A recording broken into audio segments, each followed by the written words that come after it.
place called Santa Monica Canyon, Sure. and it's near to here in Santa Monica. Camera rolling. Rolling camera, and please introduction, your name, who you are, and what you do. Okay, it's a complicated question. Okay, 5, 4, 3, silencio. Pero arriba, silencio. ¿Neta? No. Pero es 4K.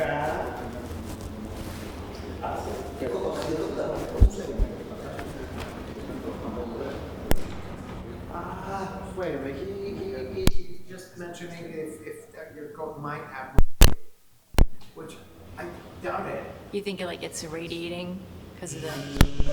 Yeah, but no, wait a minute. I don't check. Yeah, check. Funciona. So it's okay? A veces. It's okay. Certain things, but yeah, it's okay. Okay.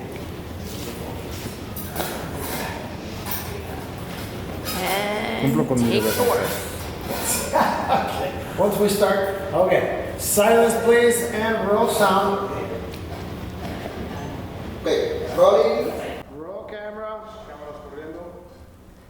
Okay, so hi, Christina. Please tell us who you are, what you do to camera. Excellent. Hi, I'm Dr. Christina Tracy Stein, and I do a lot of different things.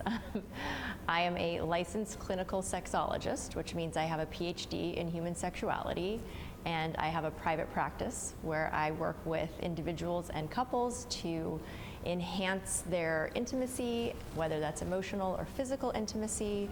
And I work with individuals to gain confidence and learn how to express themselves and become more successful in their lives and in work. I also teach people how to speak publicly and communicate their messages, whether they are wanting to sell products or services or whether they're on a mission to make a change and teach people some amazing concepts. I am an author. I've published 3 books. I've co-authored these 3 books with Brian Tracy on personal and professional development.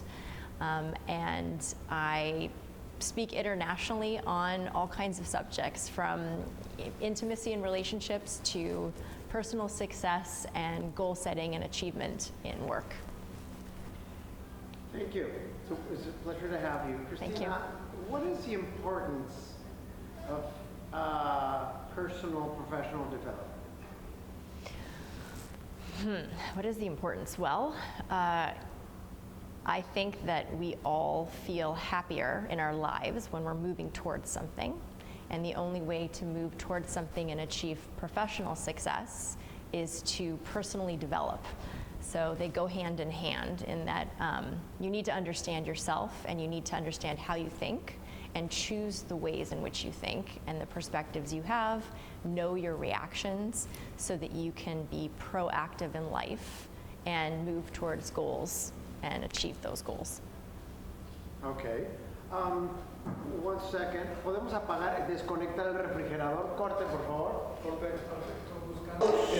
Silencio, por favor. Silencio, por favor. Cámaras corriendo. Corriendo audio. Corre cámara. Okay. So tell me about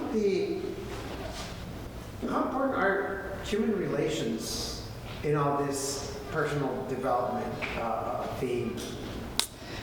Well, my opinion is that the quality of our relationships determine the quality of our lives. Because realistically, when you've gained as much wealth as you could possibly gain, and the houses and the cars and the success, if you don't have somebody to share that with, then it's very lonely and isolating. And I think that our relationships actually create a foundation in which we can pursue ambitions and pursue our goals in life. So when our relationships are struggling, if we're feeling disconnected from the people we care about, it's actually very distracting. It's hard to be present anywhere else. So I would say they're crucial, human relations. Crucial. Definitely. Jesus, I've had I had a difficult time in my personal relationship because my wife had an operation and had all these health issues, and you can't run away from that, right? No. It's affected my work. Yeah. And so it's like, how can I work that into that reality into my everyday work and my development and into achieving my goals? Yeah.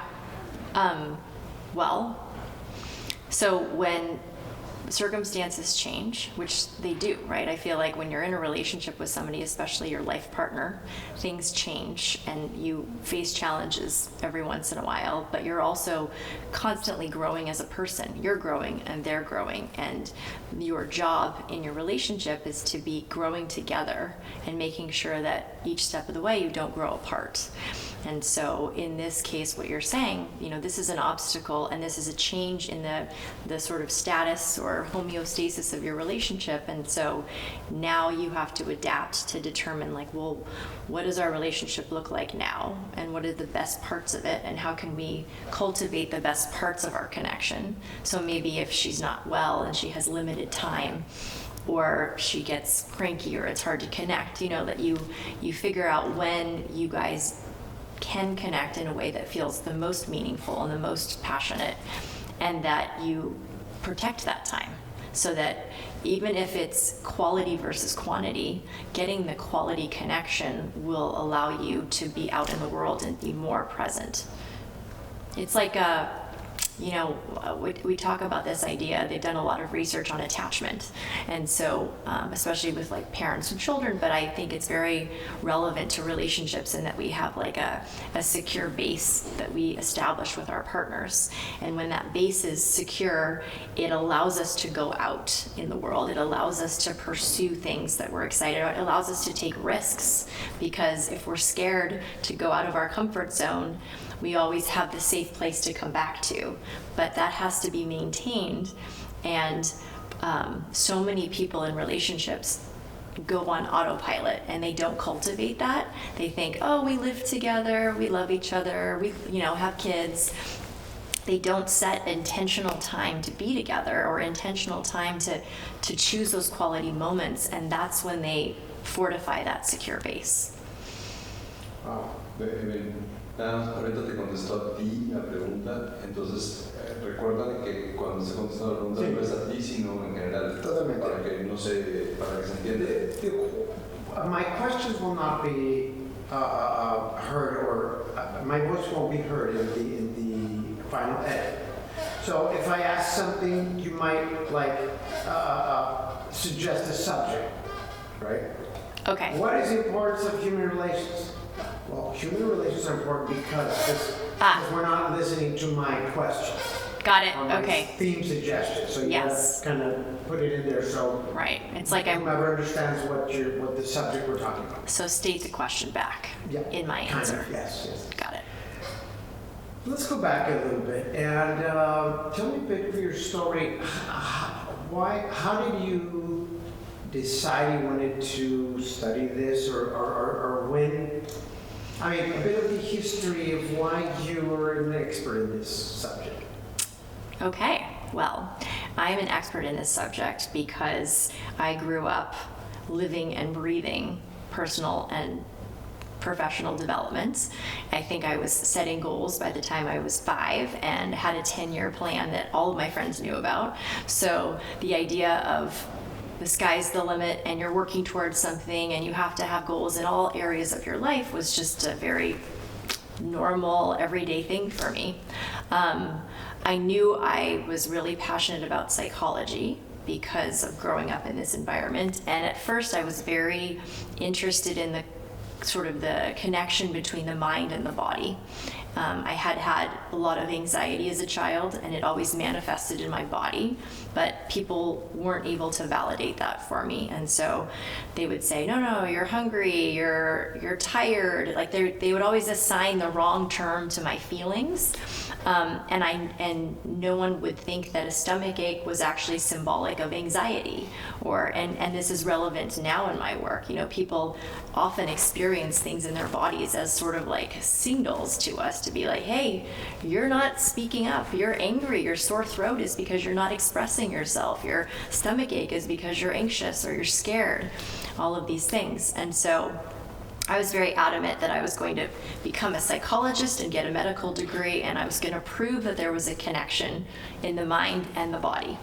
So I went to college, and my first year I double majored in psychology and pre-med.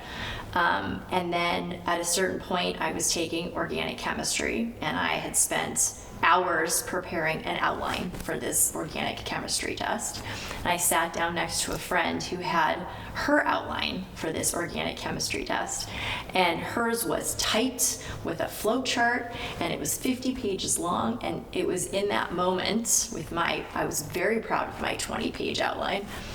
I decided that there was no way that I was going to be able to pursue medical school and go with pre-med.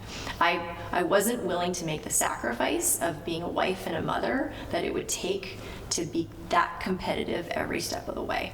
So I pursued psychology. I got an undergraduate degree in psychology. And along that path, I had different experiences emotionally. I had a lot of anxiety at one point that turned into panic attacks, and I didn't know what was happening for myself. Intellectually, I understood psychology, but I didn't have names to the processes that were going on. I didn't know how to talk about it. I didn't know how to feel better. And I ended up seeing a therapist, my own therapist, for the first time. And it was amazing. It was like a profound experience to have a different language. It was like I finally learned the language that described what was going on for me, and I could finally start to share this language. Which led me to get I got my undergraduate degree in psychology. Then I went on to get a master's in clinical psychology.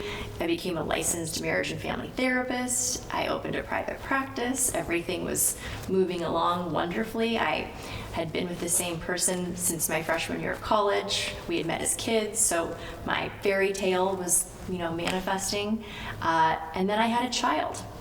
And I was like, oh my God, why didn't anybody tell us all of this stuff that happens when you have a child? And, my husband and I we loved each other. We were excited to be parents, but we both were sort of like, where the hell was the red print? Like the fine print about like all of this stuff you don't know about. And it was it was really interesting to me too, because, my husband came to me after our daughter was maybe 7-8 months old, and I had no sexual desire. I had lost connection with my body. I had no desire to be intimate with him. And I didn't think it was necessary. I thought, you know what, we're moving on to parenting. We don't need to have sex. That's not an issue for us. But when he brought it to my attention that for him, our physical relationship was not just fun, wasn't just, like a pleasurable thing for him, but it was really validation of our connection and his feeling like he was still a part of everything. That's when I took it very seriously, and I realized that this was something that I had to figure out for myself. I started to share my experience with some close friends who were new moms, and every person I talked to was having the same experience. Every new mom was guilty, felt shame about not wanting to be sexual with their husbands, sad that they had lost that part of themselves. And to me, it was kind of like oh geez, I have to figure out what we do with this. So then I started doing a bunch of research on relationships and intimacy and connection, and learned some very cool things that were just every step of the way was kind of like an aha moment for me to be like, oh, well, that explains why this is happening, and that explains why this is happening. And I started teaching workshops with everything I knew. I taught a lot about pleasure and giving and receiving pleasure. And at that point, I decided I needed to go back to school and get an official degree in human sexuality so that people felt comfortable with what I was teaching. And I went back and got a PhD in human sexuality. So then I shifted my practice and started really cultivating that and focusing on working with couples to help them through certain transitions, whether it was having a new baby or when the kids leave the house and there's this void that maybe hadn't been cultivated, like the relationship hadn't been cultivated, or navigating health crisis, or just different issues that came up for couples at different times. And simultaneously, I was also working with my father on the personal and professional development, co-writing the 3 different books on self-help, and helping with goals and time management. And then I started speaking internationally as well. So I've sort of been wearing 2 hats for a very long time. Long answer. Yeah, wonderful answer. Very cool. Te iba a decir, mira, so, no, cortamos un segundo, vamos. Wonderful. Cámaras corriendo. ¿Corre cámara? Corriendo. Okay. So, throughout all this wonderful experience, sí, cuando yo hablo soy yo. Cuando yo hablo no importa. What has been your father's influence throughout your young life and professional life? Wow. Well, let's see. What has been my father's influence throughout my life? Definitely, I would say growing up with his influence and his teaching was helpful in believing and knowing that there was so many possibilities. I never once questioned. I think I was maybe brainwashed into believing I was meant to do amazing things in life, and so it was really a matter of what were these amazing things I was going to do, and I just had to figure it out, but certainly it was going to be amazing. He always had a way of talking about things that helped my mindset to be like, okay, this is a teachable moment. Like, there were no bad things. Anything that happened was sort of an opportunity to learn about what to do differently next time. And that there were certain ways that you could work towards achieving whatever you wanted to achieve, but that you had to work for it. That things didn't just happen, but there was a system, and that if you chose what you wanted, you could make whatever you wanted happen. That certainly sent me on a path of being ambitious and wanting things for myself. And also, I believe, growing up in a family where I watched him help people and teach people and want to empower people, made that something that I really connected to. He and I are similar in that we have the same sort of passion where when we learn something we think is of value to others, we feel compelled to teach that. In fact, for me, in kindergarten, I learned where babies came from. My parents bought a book to tell me where babies came from, which I thought was the most fascinating thing at the time.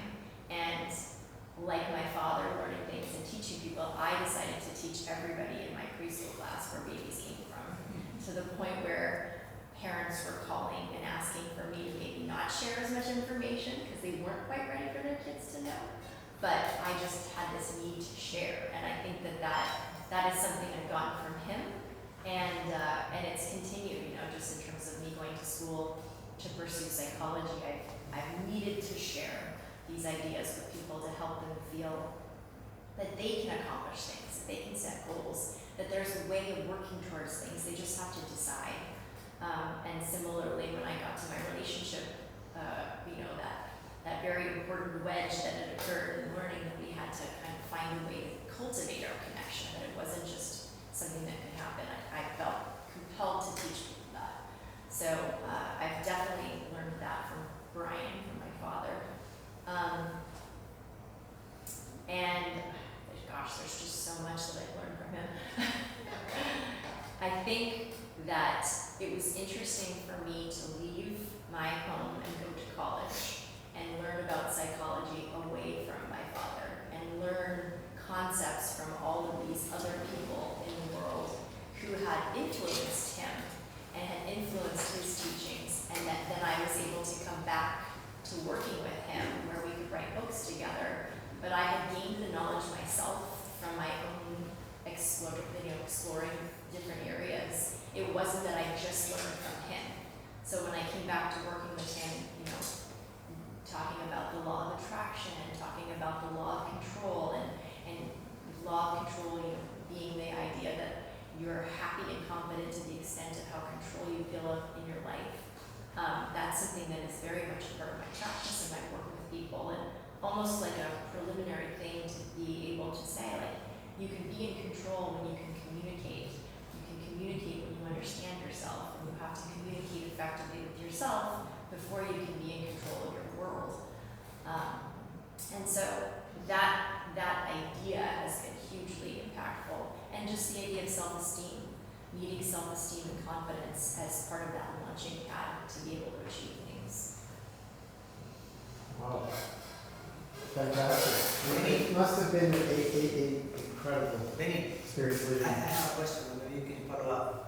How has Brian influenced on the way she teaches or she educates her siblings? For children. Or children, yeah.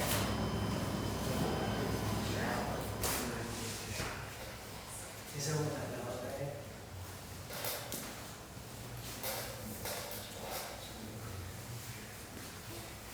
La otra buena es cómo, qué le decía Brian cuando se equivocaba en algo, que se portaba mal, cómo corregía eso.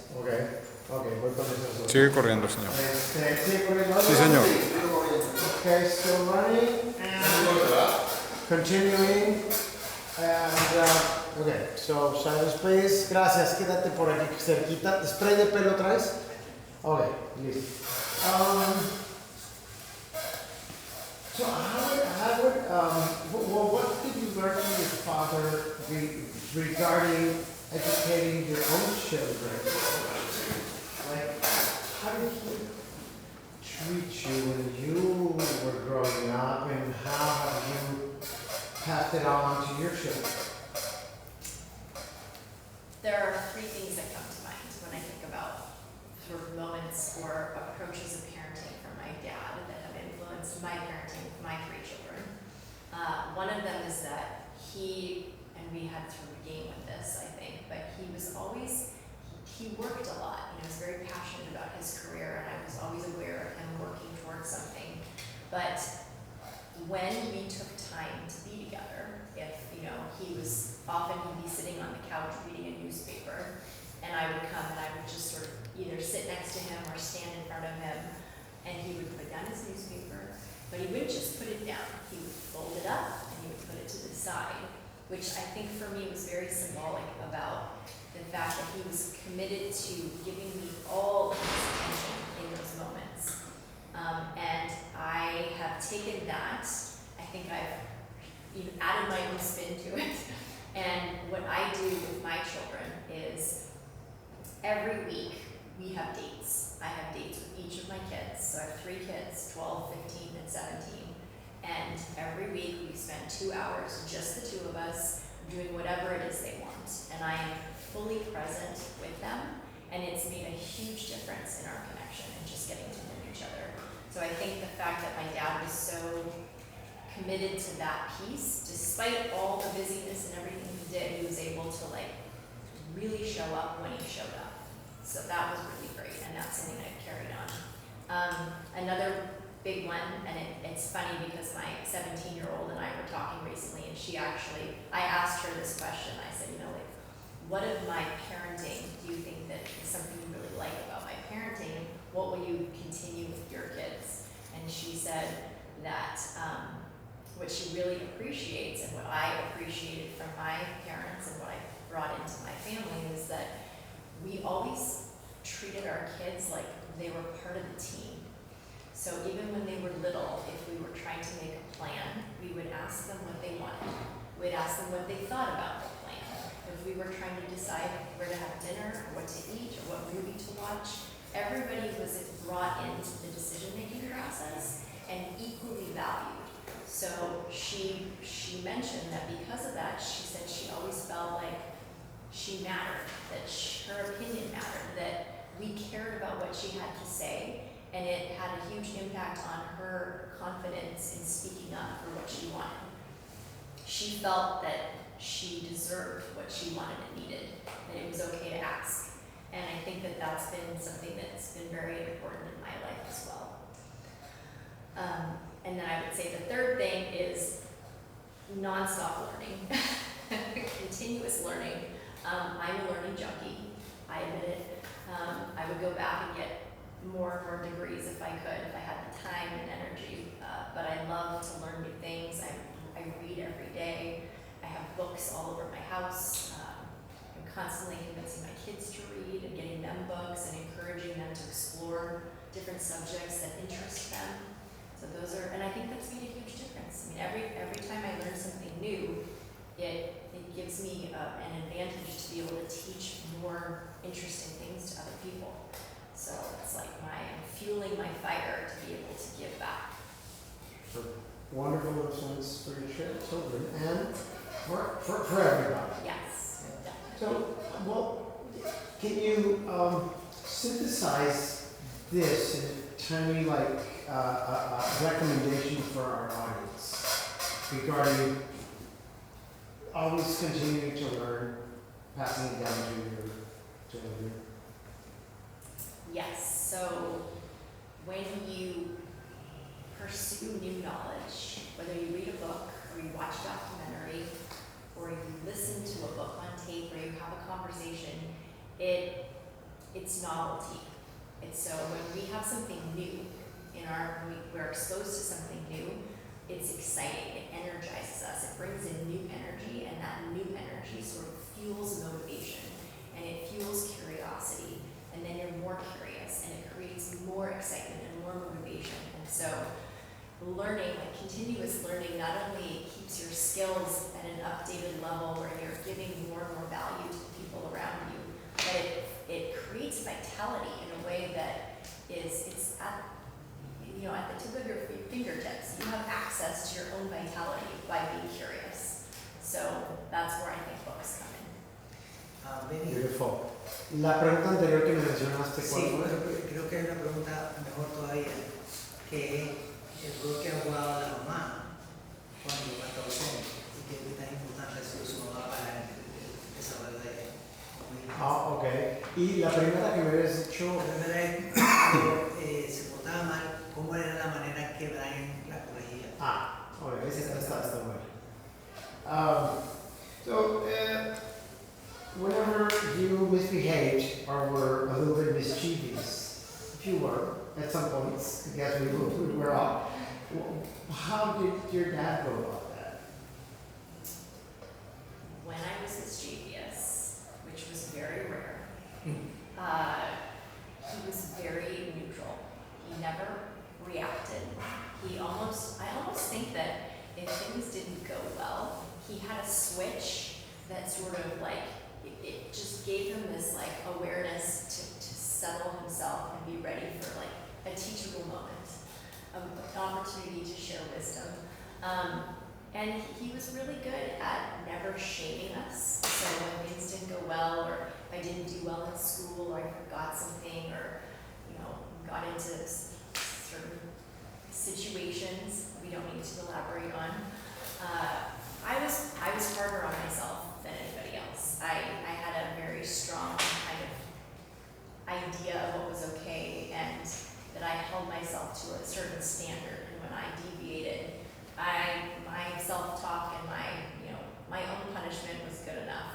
But he was great at helping me understand what happened and what I would do different the next time, which is similar to what I do with my kids. When they make a mistake or they make a bad choice, we just think about it. It's an opportunity to do it differently. It's an opportunity to grow and reflect. And I think that the more for me at least, the gift of this approach was that I was never afraid to make mistakes. I've never been afraid to take risks, because to me, when it doesn't work, it's just information. It's not, a setback is not the end of the world. It just means you pivot and you try it a different way.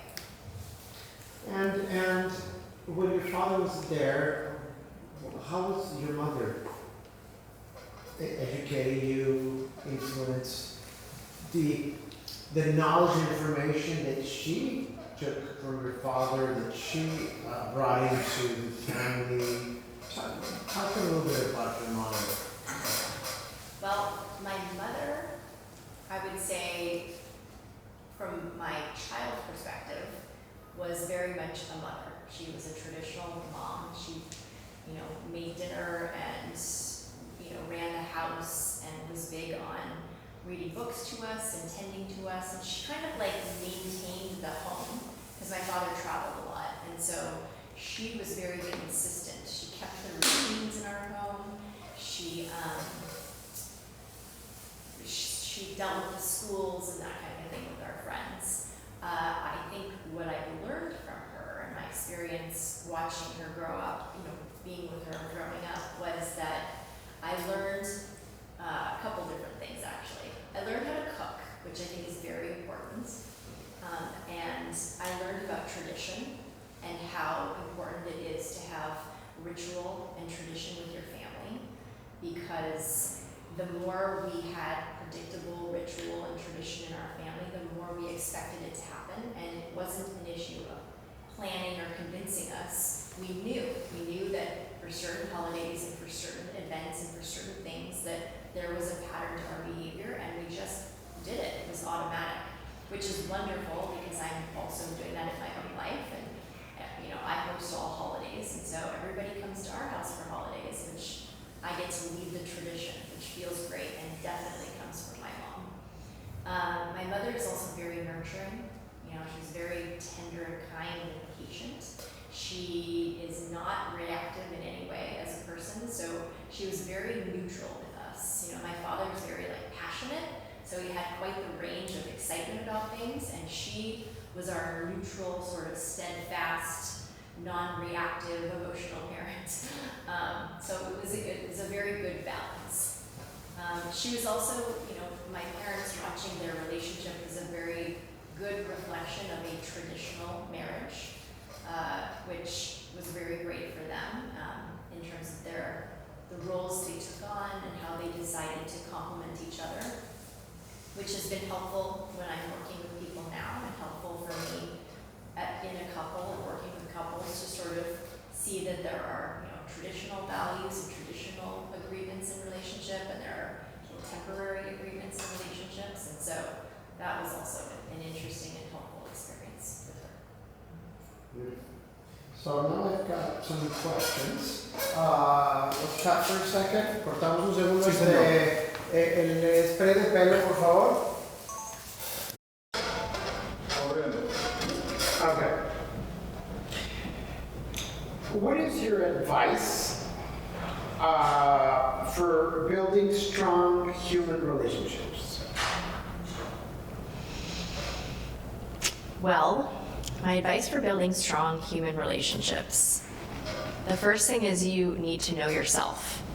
So you have to be responsible for your feelings, and you have to express your feelings, because a relationship is like a negotiation with another person, right? It's a constant negotiation of getting your needs met, feeling affection, feeling loved and appreciated, and the only way to be able to be in negotiation is through communication. And so knowing where you're coming from and what you want and what you need and how you're feeling, and being able to calmly express that to another person is very important, as much as it's important to be able to hear what another person is sharing to you and notice how it affects your body and your reactions, right? So it's kind of this constant, there's this give and take that's happening simultaneously when you're in relationships and when you're connecting with another person. And so something that your partner might say might cause you to react or tighten up, or it might trigger you in some way. And it's so important to notice that for yourself, so that you can name it and calm it and listen, and even say, like, wow, what you said caused me to have a big reaction, or I had a big feeling listening to that. Like, I want to share that with you. Because the more you're vulnerable and transparent with your partner, the more connected you are. So, and that all starts from being able to express yourself and communicate. That's one.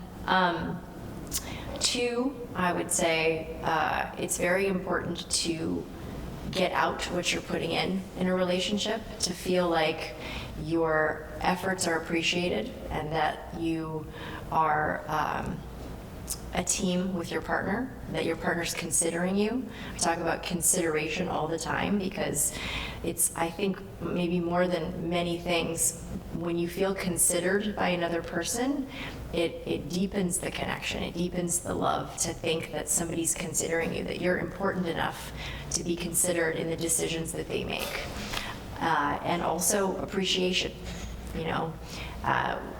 Every day when we're in relationships, when we have families, even when we're working, just any sort of human relationship, but especially our romantic relationships, we need to feel like what we do matters. So we don't always do the same thing, you know. Sometimes one person works and one person stays home, or both people work but they work differently, or, you know, there's just a different types of contribution in the relationship.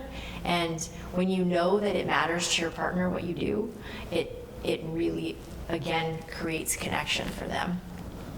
And I would say, above all, everything, the most important thing you can do if you want to have a good relationship is spend undivided time, undivided attention and time with your partner. That to me is, it's almost like the number one thing. If you want to have a good relationship or you want to have a better relationship, that you need to spend time together, alone, the two of you, with no pets and no kids and no friends, just the two of you. Yes, I agree. So, can you repeat that? The last part, the most important thing, tell it to our viewers on camera. Yes. Okay. The most important thing you can do if you want to have a good relationship or you want to improve your relationship is to set aside intentional time with your partner where you are giving them undivided attention and the two of you are together. This is an incredible opportunity because they are your friends, and the only way to cultivate a friendship is to invest in it. And you can only do that when you spend time together. It is a way to stay close and to know your partner, and it demonstrates to your partner that they are so important to you. You are willing to give them your most valuable resource, which is time. Le puedo decir a ella, que puedo hablar a la gente que es así de excelente como ella en este tema, o en cualquier tema, es porque han pasado por procesos complicados en la vida, que las han hecho indagar y estudiar para poder superar ciertos retos. Que si ella tuvo algo que le inspiró a convertirse en la persona que es ahora experta en relaciones. Que porque lo digo, creo que el por qué. Ajá.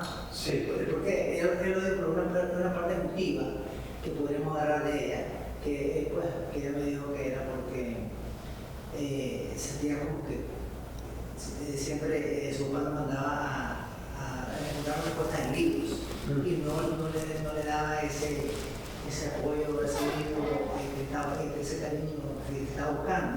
Pero no sé si ella quiere hablar de eso, pero sería bueno tocarlo porque eso sí cae casa ahí en el comentario. ¿Ya? Ok. Está más en la parte personal. Well, we're going to go back a little bit. Sure. And so, like, what's the reason why you were interested and you developed yourself in the study of human relations? What made you want to go there? So when you say human relations, what does that mean exactly? Like psychology, or do you mean like intimate relationships? Well, Sex? No, like, well, in order to be a successful person in life in all your aspects, you must have a healthy relationship, right? Yeah. It's very tough to be successful if you don't. Yeah. Now that I know. But now, what got you interested in studying psychology or in studying about human relations? So really, was it like influence from your father, something happening at home? Well, so Okay, I guess I can, yeah, are you ready? Alejandro mentioned something that at some points in life, your father was not such into feelings. If you had a problem, Oh, he'd yeah. read a book. Yes, totally, yes. And kind of ignore the human relations aspect of things. Yes, definitely. Okay, so got it. So growing up with Brian and personal and professional development and psychology of, setting goals, like best we could call it positive psychology, right? That was the name back then. Everything was focused on action, right? I grew up in a very cognitive behavioral environment, and cognitive behavioral is, change your thinking, change your behavior, right? If you think differently, you behave differently, you take action. So there was a lot about, noticing your thoughts, noticing the behaviors connected to your thoughts, and changing your reality by changing your behavior and your thoughts. But nowhere in our family did we talk about feelings. Feelings, as I recall growing up, were considered distractions, and that they were things that we didn't, your goal was to not be influenced by your feelings because they were distracting. Unfortunately, I was a very empathic child, and I was very aware of feelings. I was so intuitive that I knew how everybody was feeling all the time, but I didn't have words for it, which is why I had a lot of anxiety, because I absorbed everybody's stuff. Hence my desire to prove that the mind and the body were connected, which then led me to going to university and pursuing psychology, and having anxiety and the panic attacks was the door into actually getting to know my feelings, and that I had names for feelings, and somebody validated my feelings, that if somebody did something that was unkind, of course it would make me sad. Of course I would feel disappointed. These were words that I never had in my language growing up. So I didn't know how to name these things that came up for me, and I didn't know how to express it. I didn't know how to share with somebody what was going on or how they affected me because I didn't have the language.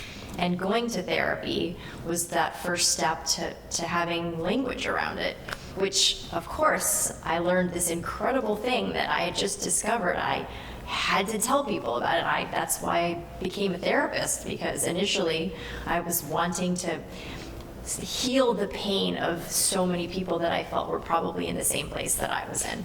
That if I could help them understand their feelings, that they could have better connections with people, that they could be happier, that they would feel good about themselves, it would affect their self-esteem, and it just kind of flowed from there.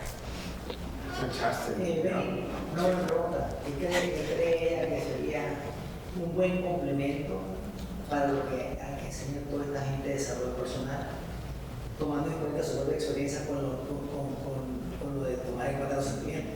Porque todavía siguen hablando solo de la mente y de la acción, pero qué tan importante es las relaciones íntimas y los sentimientos que uno vive para tener éxito. Oh, okay. So, well, I guess after you you discover this and you studied it and you try to share it with people, I mean, if you could describe the importance of acknowledging people's feelings, your own feelings, of knowing all this, and applying it into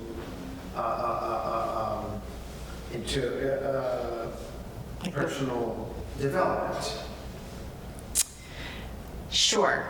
So the role that self-awareness and validating your feelings and being able to express feelings plays in development, personal or professional, is that the reason why people don't take certain actions is because they're scared, or because they lack self-confidence, or because they're afraid of disappointing people around them. When I do speaking training and I work with people and I take them through the process of communicating to an audience or communicating at work, so more in a professional setting, there are the steps you can take, right? We have the steps, but people still get stuck in between the steps. And they don't get stuck because they don't know the next step. They get stuck because they're scared. They get stuck because they're insecure and they don't have confidence in themselves. And it's that part that I feel, as I've worked with my father and sort of had this professional development training around goals and time management and achievement, the missing piece from my experience with him has always been this undercurrent of feelings and what holds people back, and really being able to honor the fear and honor the insecurity so that people can feel seen and appreciated and safe to actually take the leap into the next step. Okay, sure. Una pregunta, So, perdón, te estoy interrumpiendo mucho. vamos bien. Okay.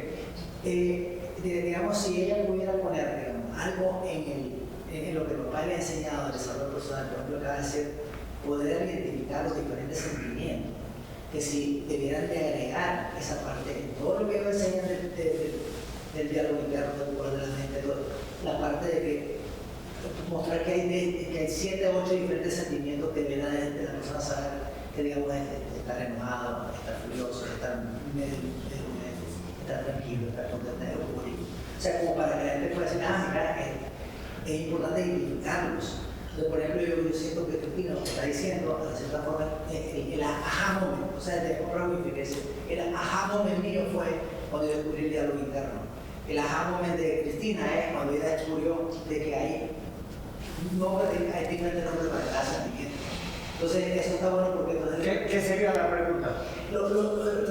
Pues yo creo que para el televidente sería de que o sea, que todo lo que se en desarrollo personal está buenísimo, pero que deberían incluir, enseñar que hay por lo menos 10 diferentes tipos de sentimientos, categorizarlo para que la persona entienda que no solo es alegre y triste, no sino que hay 6, 7, 8 diferentes que es lo que le pasaba a él, ¿entendés? Como cuál es el mensaje que le podría hacer, digamos, a Brian, a su hijo papá, de si pudiera regresar, digamos, cuando era chiquita, ¿qué le hubiera gustado que su papá hiciera en ese caso? Ahí lo voy a agarrar, okay. So Alejandro said something very interesting. So, in personal development, all the studies and influence of what your dad has taught and teaches and Margarita. So maybe it's lacking this part of our feelings. Yeah. And account for our feelings and for the other people's feelings and have that in mind and understand it. And I mean, if you could go back in time, would you suggest to your dad how to include this, the acknowledgement of feelings, or how can we include acknowledging your feelings and being conscious about them into today's personal development techniques? Well, for one, I think we could include the idea of feelings in today's approach to personal and professional development by normalizing the fact that we have them, giving them names, and acknowledging that they play a major part in our behavior. I think a lot of the process of my work has been, for me, as I've understood things to be different, as I've gained information, it's helped change how I feel about things. And so I think for people, similar to me first going to a therapist and learning, oh, yes, of course, if somebody is mean to you, you're going to be sad. Of course. And I'm sad. Oh my God, what is this sad thing? But so every step of the way, with every knowledge I've experienced, I've shifted my feelings and being able to take a step further. I think by acknowledging people's feelings, by teaching them how to identify what's going on for them and feel like it's okay that they're having feelings. People feel so much shame when they don't take action. If they feel stuck, they feel like a loser, they feel incapable, it affects their self-esteem, but it's perfectly natural to be afraid of doing something you've never done before. And I don't think we acknowledge that enough, because I think that if we were to give people that acknowledgement, then they would honor the fear and maybe move a little slower. So in this process today, by teaching people simultaneously how to set goals and how to manage your time and how to have, be a better leader in situations, right? Like, I think the more you also have the language around feelings and you appreciate yours and others, you become a much more impactful leader.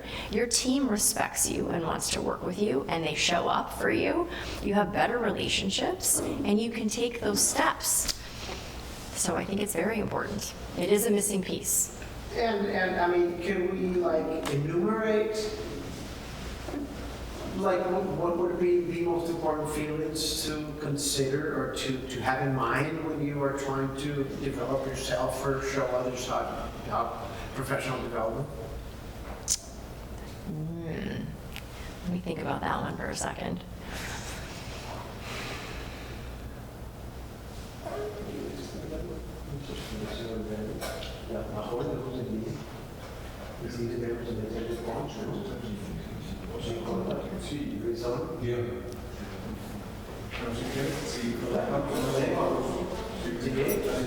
I'll let you think that first. Go ahead. You were ready? The light will be coming down on our green here. Oh, okay. We're adjusting the lights. Where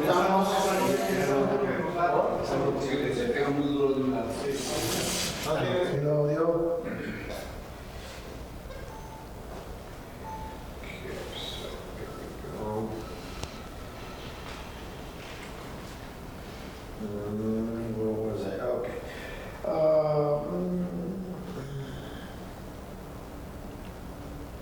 Okay, so in your perspective, how important is interpersonal relationships in personal and professional success?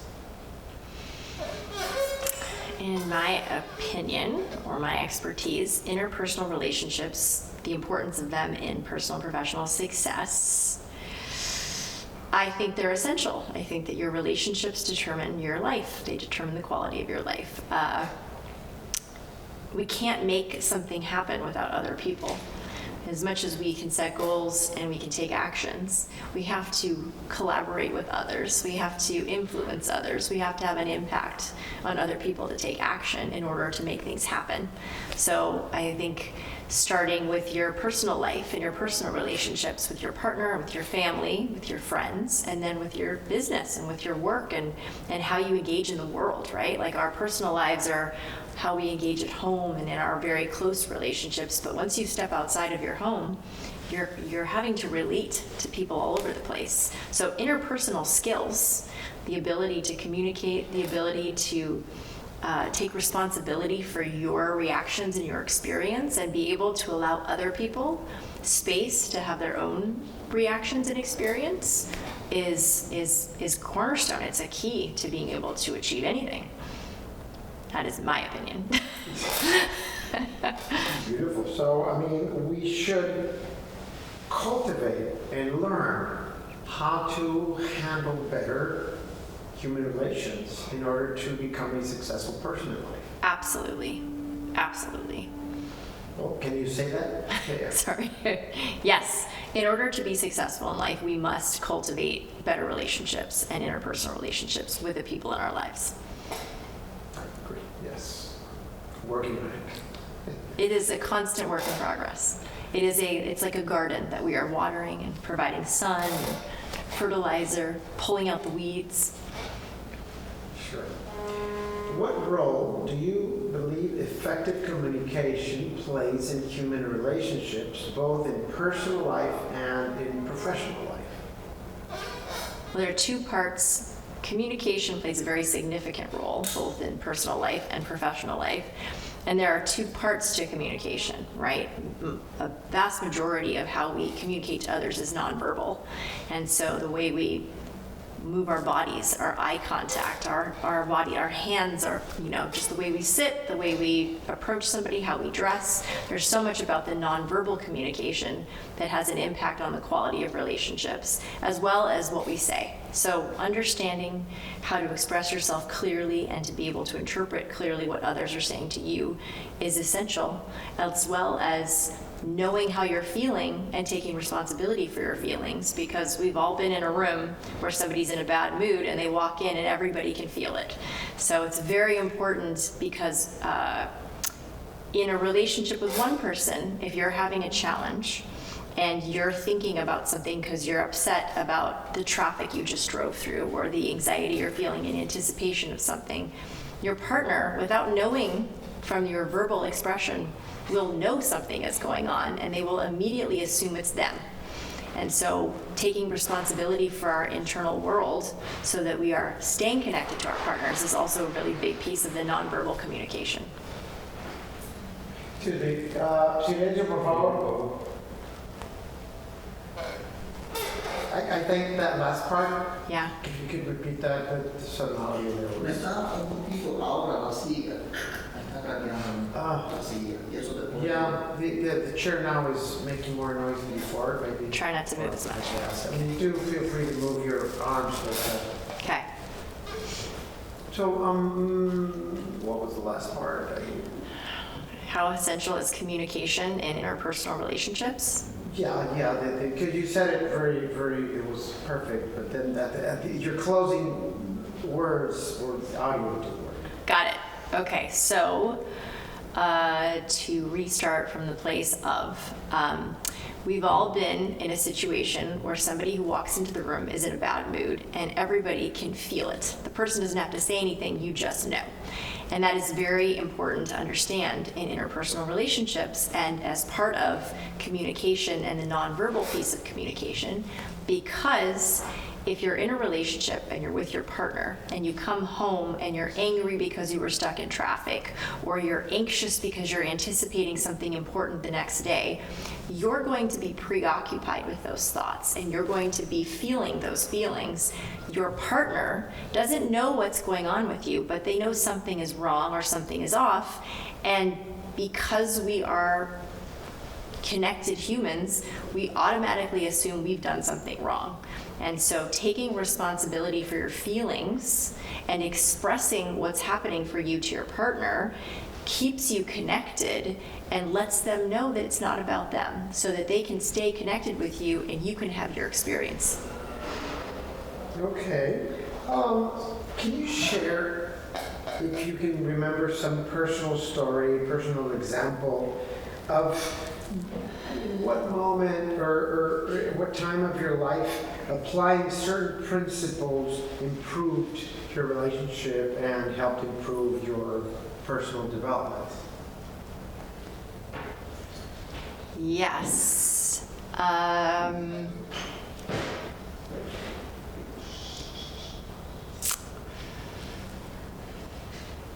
So for a long time, I would make excuses for when something didn't go well in interpersonal communication, right? Like before I learned how to be more effective and express myself, I would often rush to justify something that hadn't gone as planned.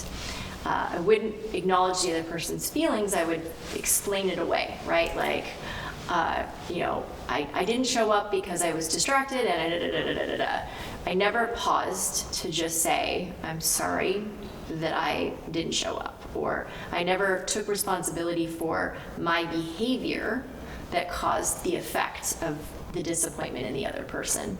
I skipped the responsibility piece and it was, sorry, but I was busy and I went here. I'm sorry, but sometimes when you do this, I feel this way.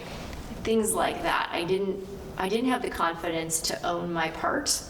And as I have had more experience and worked with more people and developed as an individual, I have learned that it's inevitable for people to have disconnects, right? We're inevitably going to say something that hurts somebody's feelings, or we're going to disappoint them, or because maybe they have different expectations of us that we don't know about. And what happens is they express disappointment, which triggers a reaction in us to want to fix the problem or to feel bad or to be unsure about our role, and then we go to clean up the mess. But the most important thing is to pause and to listen to what they're saying and to own your behavior. Take responsibility for not understanding them, maybe not meeting their expectations, maybe saying something that was disappointing or hurtful. But just owning the behavior does not mean you are responsible for their reaction, but you are responsible for your behavior. Wonderful. Okay.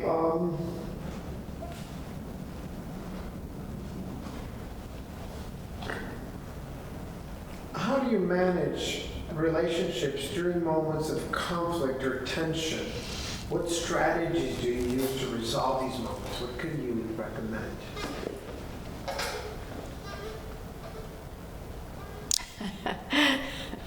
Well, let's see. There's a couple ways you can handle navigating big moments of conflict. I find that when you're upset, people tend to speak more aggressively and reactively and louder, right? So if you're upset, you say something in a tone, in a way that upsets your partner responds in a tone that's upsetting and louder, and then you get louder and louder, and you stop hearing what you're saying, and it just becomes this loud, who's gonna conquer the topic situation. So a specific thing you can do to help in those moments, and I recommend this all the time to my couples when they're having challenges, is rather than speaking in your voice, you whisper. You get rid of the tone. So there's no volume and there's no tone, and it feels very soft and delicate, and then people are so much more receptive to being able to hear what they're saying, and they don't feel like they have to be on the defense. It just takes it down to a place where suddenly you can start to think and hear what the person is saying. The other thing is, I think it's really important, like I said, to acknowledge you're having a big feeling.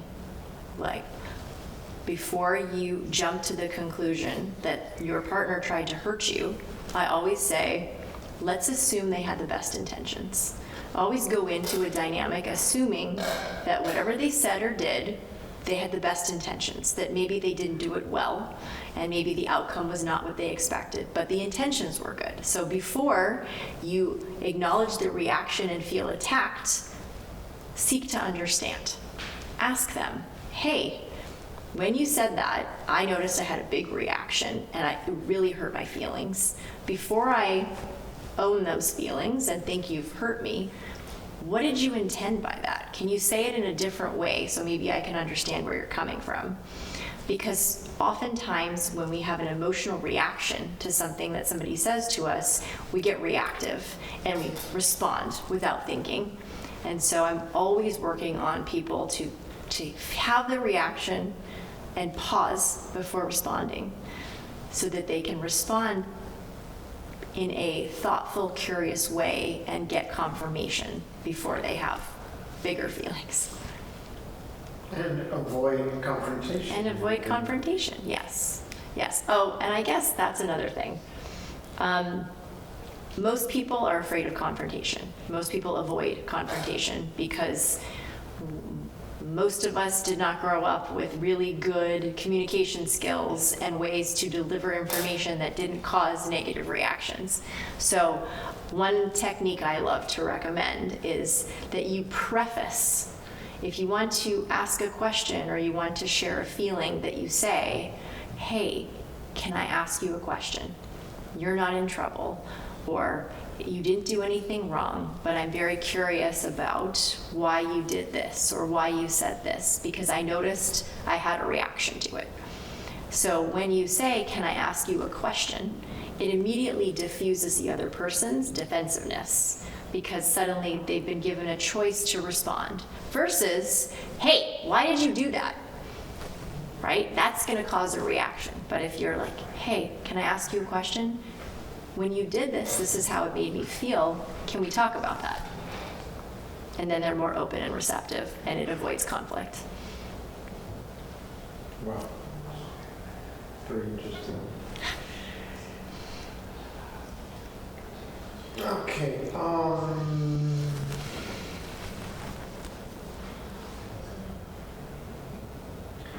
What qualities do you believe are most important in shaping your approach to personal and professional relationships. Can you ask that in a different way?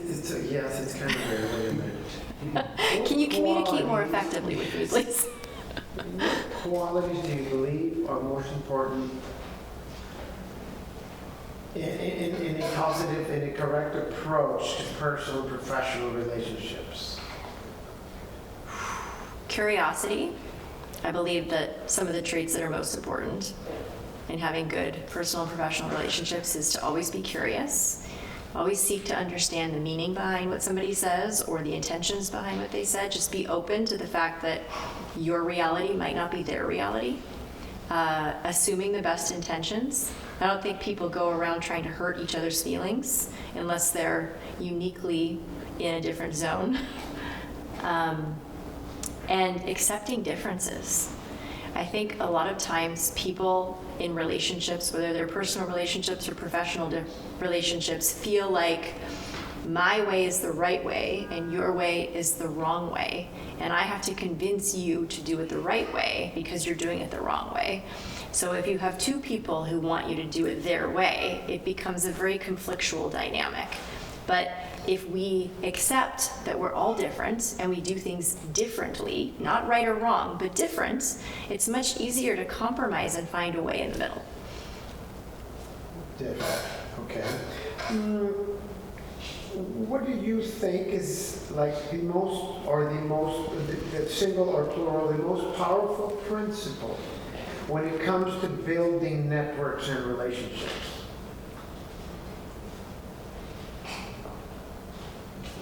Silencio, por favor. Silencio. I think that generosity is a major factor in building networks.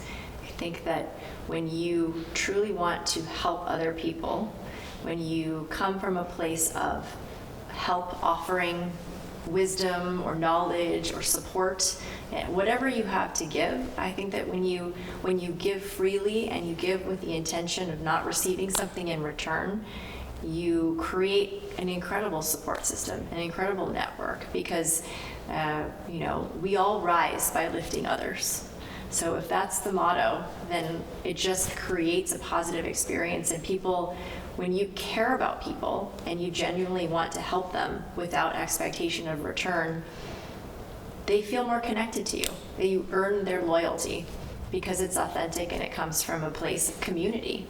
The more we build community, the more we achieve. So kindness and generosity, I think, are essential to whatever you have to give. Beautiful. Can you say that last phrase to camera? Kindness and generosity are essential. I don't know what I said. Kindness and generosity are essential, whatever you have to give. Okay, two more questions.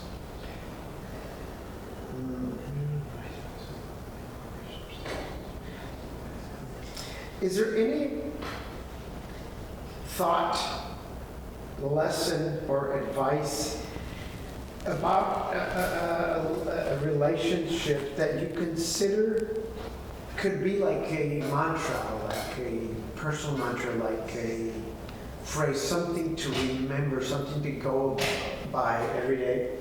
Perdón, cuidado, señores. 5, 4, 3.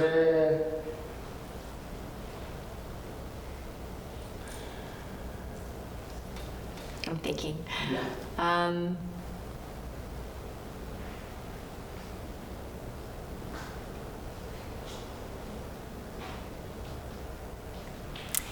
I think if you said to yourself that I have value and I am important to the people that are important to me, that's a way of validating your experience in relationships.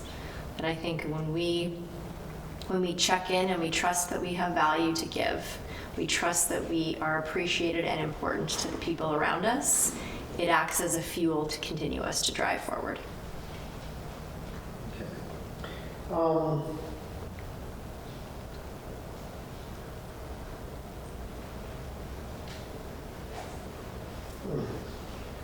Which is a bit mixed. How do you see that?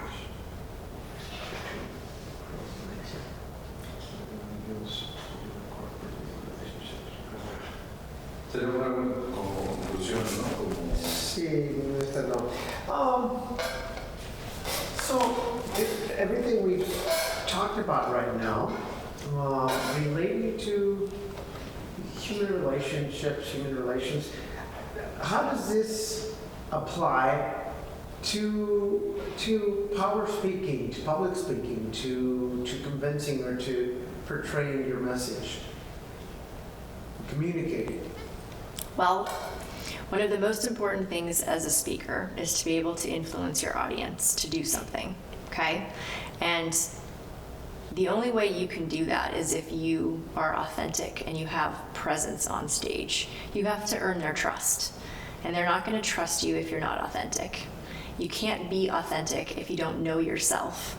And you can only know yourself by listening to your thoughts and knowing your feelings and starting from a place of what are you doing and why are you doing it and why is it important, so that when you present and you speak to other people, you're coming from your heart, you're coming from an authentic place, and you can connect with them because you're being authentic. You build trust with your audience because you're being authentic, and then they're listening to you and they're willing to do what you tell them to do. You have greater influence and impact when you are an authentic human with others.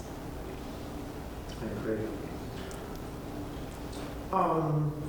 Before I change the subject a little bit, would you like to add something? Any idea, thought comes to mind relating to human relationships in relation to personal development?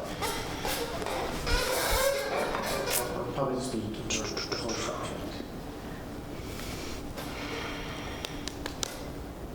I guess if I wanted to try to create a picture for you of what we've been talking about, I think it's very important to consider the idea that, like, you are at the center, okay? So you're like the first circle, and knowing yourself is necessary in order to get to the second circle. The second circle is your close family, your relationships, your most intimate relationships. And then your third circle is your friends. And the more you step out from yourself into these other parts of your life, the more you have to be better and better at communicating, and more thoughtful about expressing your thoughts and feelings and understanding or wanting to understand others. So it's not just getting good at communication so that you are articulate and you have the right words. It's being thoughtful and considerate with your communication. And you have to know yourself, and you have to be curious and open to others in order to be effective in that way, to have a greater impact. And that's what leads to your ability to make changes and to influence on a greater scale. So it's like there's like this, I don't know how you would describe the symbol, but if you imagine just like circles, inner circle is you, and then it gets out and out, out. And the more you work to have better skills and more authenticity and consideration, the farther out you can reach. Beautiful. Let's talk about 7 mental laws. Okay. Well, it'd be wonderful if you could describe them and describe them if there's like a personal take on these 7 mental laws towards relating to people in personal development. It could be good, otherwise just stating the laws and what they are. But if you find a relationship, it can work. Sorry, yo no importa que cuando yo hablo,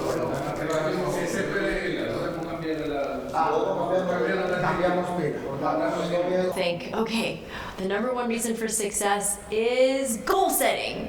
And he'd be like, no, it's time management. And then a couple of days would go by and he'd say, what is the number one reason why people are successful? And we'd all go, time management. And he'd go, no, it's goals. So it was Confusing. it was so hard to keep up with like the one that was the most important at that time. So yes, I believe there's like 12 laws or 21 laws, or there's many laws. I've seen many laws over the years, so I have to be reminded of the 7 that we're focusing on. If we focused on 7, Yes, which one we focus on? describe briefly what they are, what for you, What they mean what's to your me. take on each one? Great. Okay, so the law of control, right, which to me is you are happiest, or your happiness is dependent on how in control of your life you feel, okay? And this comes to play for me all the time, especially with my clients, because a lot of times when something happens, people feel out of control. And there are things that you can't control. There are circumstances you have no ability to influence, but there is always something you can control.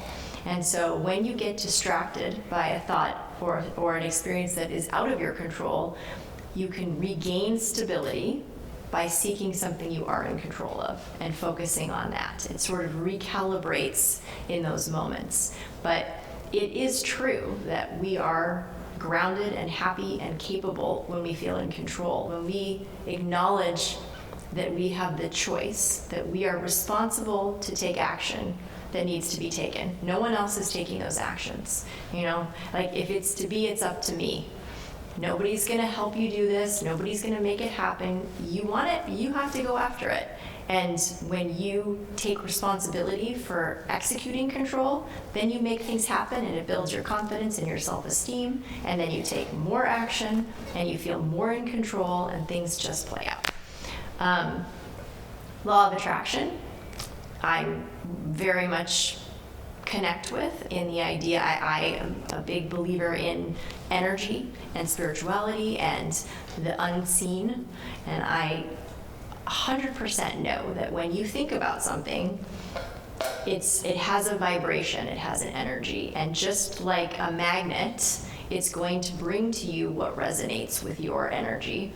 And so the idea of the law of attraction is when you create an image or you create the thing you want, and you can see it so clearly in your mind, or you can name it so articulately, you are turning the thought into a thing. You are creating this energy that brings what you want to you.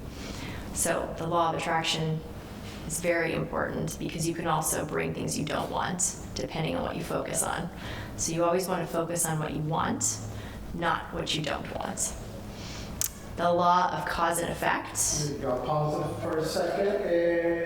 Maquillaje? Silencio, por favor. Okay, and we're with the next one. Silence, please. The law of cause and effect is the idea that for every effect, there is a cause. So if you want to lose weight, there are causes. The result is losing weight. The cause is eat less and exercise more. So if you want to accomplish anything in life, you can look at the effect and you can work backwards to figure out what the cause is. And this is also, one of the things that Brian teaches, and what has been relevant in my life is when there are people doing things that I want to do. So succeeding in a certain way professionally, or achieving something physically, or whatever it is, I know that I can ask them, or I can do research, or I can discover what steps they took to achieve the results they got. So I look at the effect and I determine the cause, and in most cases you can repeat the cause and get the same effect. Okay? Law of expectations. Hugely important in relationships because we need to have positive expectations of the people in our lives. When you expect something, when you have a positive expectation of something and you anticipate it going well, then you have positive feelings about it. And the positive feelings you have about the outcome affect your behavior. You're more enthusiastic and you take more confident action, which ultimately results in a positive outcome. If you think something is not going to go well, if you have negative expectations, you tend to have hesitant feelings, anxiety, fear, and then your actions are not confident. They might be messy, they might be unprepared, you might sabotage them, and ultimately you end up with a bad result. So what you expect, you can manifest. In addition, another way that I look at this is that people believe what they're told. So if somebody tells you you're going to be successful, you believe it. I mean, think about, there are so many people who've achieved great success, and when you talk to them or you interview them, they will tell you that what was a pivotal moment for them was that one third-grade teacher who told them how smart they were, or that one coach in high school who said that they were a competitive athlete, that they were going to go far in life, that they were going to be at the top. Because having somebody tell you that, you take it in, and it creates an expectation for yourself. But we also believe what we tell ourselves. So the expectations we have for ourselves are also very important. Okay, wonderful. Paula, Maria? More hair. Goodness. Makeup, lipstick, or shadow. Ok, silencio, por favor. Ok, 5, 4, 3. The law of accident is the opposite of the law of control, and it basically states that if you achieve something without being proactive, so if you don't take control and something happens, it's not because you made it happen, it's because it happens by accident. And what this does is this makes people feel powerless to their own lives. They don't take responsibility because they think everything happens by luck or by chance, that they really have no ability to affect change or take actions to achieve what they want for themselves. They end up being passive, they tend to feel helpless, they get depressed, they don't set goals, they feel like they are constantly reacting to circumstance around them. So it's not a good law that we strive for. Waiting to get married, to have a life, waiting to have children once you're married, to life, to get married. I mean, like, Just hoping and waiting for something to happen, but not thinking that at any point you have the ability to make it happen. That it only happens because something else has affected it, has made it happen.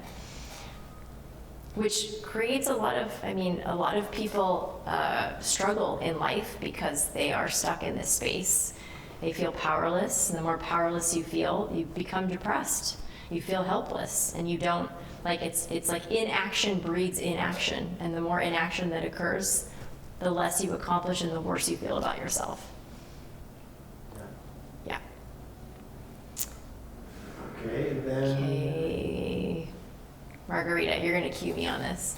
Yes, Law of control, law of expectation, law of attraction, law of cause and effect, and law of belief. law of belief and law of correspondence. Yes. Okay. Sorry, my brain is like, blah. Okay. The law of belief is the idea that in order for you to achieve something, you have to believe that it's possible. So this is relevant, especially when setting goals. Okay, you talk about setting a goal that is attainable. You have to believe that you can accomplish something in order to move towards it in the first place. When you don't believe it's possible, then you don't take action, you don't have positive feelings, and you don't accomplish what you're trying to accomplish. You have to believe in yourself. You have to believe that you have value, and you have to believe that it's one of the reasons why in the speaking training we talk about, what are your expertise to talk about a subject you want to talk about? And part of knowing the expertise or the experience or your qualifications to be able to speak about something is to help you believe in yourself, to remind you that you have all these things within yourself, and that's what can launch you and give you the confidence to speak on a subject. But a lot of times we need to be reminded, because if we don't believe, we can't move forward. The law of correspondence says that what we see and experience on the outside is a reflection of what we are on the inside. So if you want to change the outside of your life, if you want to be happier, if you want to have better scenarios, if you want to have greater success in life, you have to go back to yourself, and you have to evaluate your belief system, your success mindset, your perspective, your reactions, your expectations of how things will work out. And when you go within and you change sort of this internal dialogue that you have, you can change your outside world. It will be a correspondence. Wonderful. What would you like to add? Something I'd like to add something. from your own perspective in life, whatever. I mean, what is the main thing you teach when you have courses or conferences? How can you resume like some recommendation or some thought or something that you give people? I think the most important thing that people can do is not so much the thinking and the planning. I think people are really good at, cultivating that, just sitting and making a list of all the things they want, or setting goals, or making plans. I think the biggest challenge, what separates people, like, I don't want to say losers and winners, but like, let's say what separates people who achieve success in life versus the people who don't achieve success in life are the people who take action. The people who stop thinking about it, they stop talking about it, they actually do it. And they don't just do a little of it, they do all of it. They complete their tasks. They move to the end. I mean, it's not funny, this idea that people will get 90% done on a project and stop. It's an incredibly common thing, because I think that people get to 90% and they think to themselves, what happens when I'm done? What if it's as great as I think it's going to be? What if it fails? If I complete this task, I'm just going to stop. And there's so many reasons why people start to take an action and they stop.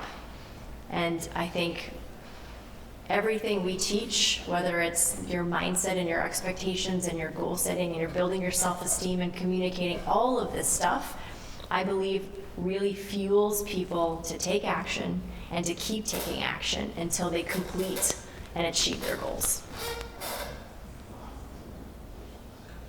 Arrive at the 100%. Get to 100%, yes. Something you would like to add? Thank you very much. Nice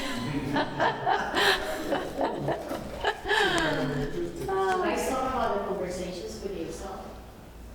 Conversations that you have with yourself. We didn't talk about that. I'm kind of like, we're going to have personal time, like a personal Yes. thing and a professional thing. And we talked about inner dialogue and communicating and understanding yourself. And yeah. Yes. To finish, this windshield wiper effect, that was so interesting to me. How does that apply? Can you just remind us what it is and how does that apply? Sure. So one of the things we teach when we're working with aspiring speakers is how to be really effective at conveying your message, right? And in teaching people different concepts or making certain points. And the truth is that most people are visual learners. So when we tell them something, they can hear the information, but if we can show them something, they're going to take the information and they're going to integrate it in a way that they wouldn't without those examples. And so we talk about the windshield wiper method because the left brain is very logical and linear and all about facts, and that's where we make our points and we state our claims. And the right brain is very emotional and creative. And so if we give a left brain fact or detail or point, then we have to give a right brain story or creative expression, some sort of way to visualize the information so that the person actually learns it. They actually integrate it into their essence. That's very interesting. Yes, we learn by emotional connection to things. It's like you can have a fact and you can tell a story, or you can humanize the fact, and it creates an emotional connection, and then we remember because we're emotionally connected to it. Fantastic. Well, we will have another session and we'll go deeper to more personal things and about your story and all this. Sure. So I think it was a wonderful session. Awesome. Thank you very much.